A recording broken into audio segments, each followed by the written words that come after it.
नमस्कार, मैं रविश कुमार। बकरा भ्रष्टाचार के तमाम महानतम विमर्शों में एक नए हीरो की तरह एंटर कर गया है। पूरी तरह से वैज्ञानिक पद्धति से चलने वाली रेल के एक मंत्री पवन बंसल अपनी काठ की कुर्सी बचाने के लिए बकरे की आवभगत करते हुए पाए गए। वैसे गांधी ने भी निर्मला नाम की एक बकरी पाली थी। मालूम नहीं बंसल गांधीवादी परंपरा का निर्वाह कर रहे थे या गुवाहाटी के कामरूप कामाख्या से आयातित तंत्र मंत्र को आजमा रहे थे, या कहीं ऐसा तो नहीं कि शाकाहारी बंसल साहब 16 अक्टूबर को पड़ने वाली बकरीद का पूर्वाभ्यास कर रहे थे। ल्यूटियन दिल्ली की रहस्यमयी रातों वाले बंगले में बकरा क्या कर रहा था, इसकी राष्ट्रीय तफ्तीश अभी नहीं हुई है। अभी तक यह प्रश्न बना हुआ है कि उस बकरे को कुर्सी नहीं बचा पाने के अपराध की क्या सजा मिली, वो किस हालत में है। इस्तीफा देने वाले दूसरे मंत्री हैं अश्विनी कुमार। इन्होंने कहा कि इनकी अंतरात्मा साफ सुथरी है। कहा कि दुर्भाग्यपूर्ण विवादों के कारण इस्तीफा दे रहे हैं, सौभाग्यपूर्ण विवाद तो होते नहीं। अश्विनी कुमार ने भारतीय राजनीति में इस्तीफे की नई व्याख्या भी पेश की है।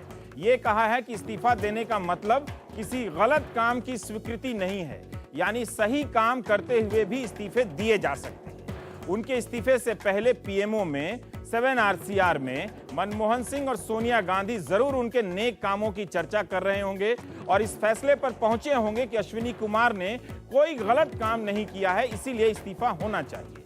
कुमार ने कहा कि उन्हें पार्टी के निष्ठावान कार्यकर्ता होने पर गर्व है, जिनके बारे में पार्टी ने शुक्रवार को लाइन बदलते हुए कहा था कि पार्टी किसी भी स्तर पर भ्रष्टाचार को बर्दाश्त नहीं करेगी। अब आइए मनमोहन सिंह और सोनिया गांधी के बीच की रस्साकशी पर। पार्टी और सरकार दोनों की शुक्रवार से पहले तक यही लाइन थी कि जांच पूरी होने तक इस्तीफे नहीं होंगे। नई कहानी ये चलाई जा रही है कि मनमोहन सिंह मंत्रियों को बचा रहे थे और सोनिया गांधी हटा रही थी। फिर भी सरकार और पार्टी शुक्रवार से पहले तक किसी जांच के पूरी होने तक दोनों का बचाव ही कर रहे थे।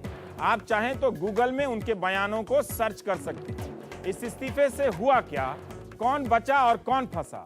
क्या मनमोहन सिंह मंत्रियों को बचाने के आरोप के दायरे में आ गए? क्या उनकी छवि खराब हुई है? ऐसा क्या हुआ जो पार्टी पीएमओ की लाइन ले रही थी, वही पीएमओ की तुलना में खुद को नैतिक रूप से श्रेष्ठ बताने लगी? मंत्रियों से इस्तीफे लिए गए तो उन अधिकारियों को क्यों छोड़ा गया जिन्होंने फाइलें देखी थी? बीजेपी अध्यक्ष राजनाथ सिंह ने कहा है कि प्रधानमंत्री को ही इस्तीफा देना होगा। यही बयान लाल कृष्ण आडवाणी का भी है। सुषमा स्वराज ने भी कहा है कि अगर हमारी मांग मान ली जाती तो संसद का वक्त खराब नहीं होता।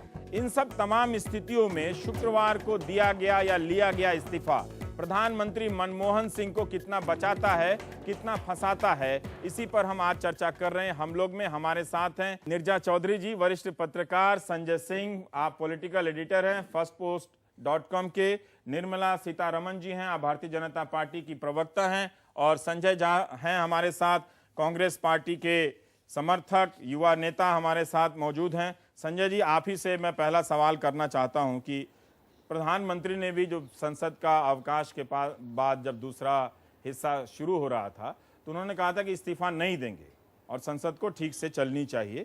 आपकी पार्टी भी कहती रही कि सुप्रीम कोर्ट ने जितनी भी टिप्पणियां की है वो सीबीआई पर की है, आपके कानून मंत्री पर नहीं की है। आपकी सरकार, आपकी पार्टी, आप लोग यही बताते रहे कि कानून मंत्री ने गलत नहीं किया।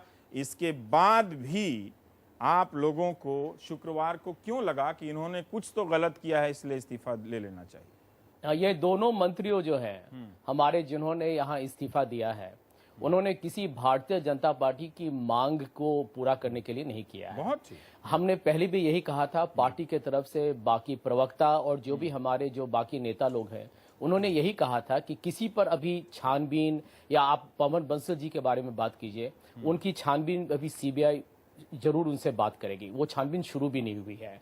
और रवीश जी, ये नहीं भूलना चाहिए कि जब ये इन्वेस्टिगेशन शुरू हुआ था, जो उनके रिश्तेदारों पर, तो उस समय भी पवन बंसल जी रेल मंत्री थे। तो इसका मतलब यही है कि कोई रुकावट या बाधा देने की कोशिश नहीं की गई। सीबीआई स्वतंत्र आजाद तरीके से वहां पर काम कर रही है। इसीलिए सरकार ने कहा कि देखिए छानबीन होने दीजिए, हमारे देश में कानून है और कानून यही कहता है कि कोई भी आदमी मासूम है, किसी पर आरोप लगाने से किसी को मुजरिम या किसी को आप गलत आप किसी उसको आप तो फिर आपने उसकी इस्तीफा आप क्यों लिया? हाथ नहीं बांध सकते हैं। किसी को आप आरोप या आलोचना करने से कुछ नहीं बदलता है। और जहां तक कानून मंत्री का सवाल है, आखिरी बात कानून मंत्री का सवाल है, उन्होंने यही कहा है कि मैं वाद विवाद से दूर रहना चाहता हूं और मैं समझता हूं कि प्रधानमंत्री और Congress party, Mrs Gandhi as Congress president, सब लोग एक ही तरफ हैं। यहाँ पर यह कहना कि ये किसी और का निर्णय है या किसी दबाव पर इनको बदला गया है, ये बिल्कुल गलत है। इन्होंने अपने रेजिग्नेशंस खुद दिए हैं। ये कहना कि उन पर दबाव था, उनको जबरदस्ती हटाया गया, ये भी मैं समझता हूँ अनुचित है। संजय जी, ठीक है, आपने अपनी बात कह दी, पर इतना भी भोला जवाब मैं आपसे उम्मीद नहीं कर रहा था कि दोनों एक ही लाइन पर हैं। दोनों ने आपने पाया कि कोई किसी तरह की दिक्कत ना हो इसलिए इस्तीफा दे दिया। बीजेपी के दबाव में आपने इस्तीफा नहीं दिया, बहुत अच्छी बात है। फिर किस लिए दिया है इस्तीफा उन्होंने? कुछ तो गलत हुआ होगा ना, कुछ तो आपने माना होगा कि अब ये वक्त ऐसा आ गया है कि इनका बचना मुश्किल लग रहा है और बीजेपी की मांग शायद सही है, तो इसलिए इस्तीफा लेना चाहिए। देखिए रवि जी, मैं हमेशा यही सुनता रहता हूं हर बातचीत पर कि राजनीति में परसेप्शन बहुत ही अहम बात है। हाँ। इस बात से मैं सहमत भी हूं, लेकिन यह मत भूलिएगा कि परसेप्शन जो है, परसेप्शन एक बहुत ही कुछ वक्त के लिए ही काम करता है। अंत में सच्चाई की जीत होती है।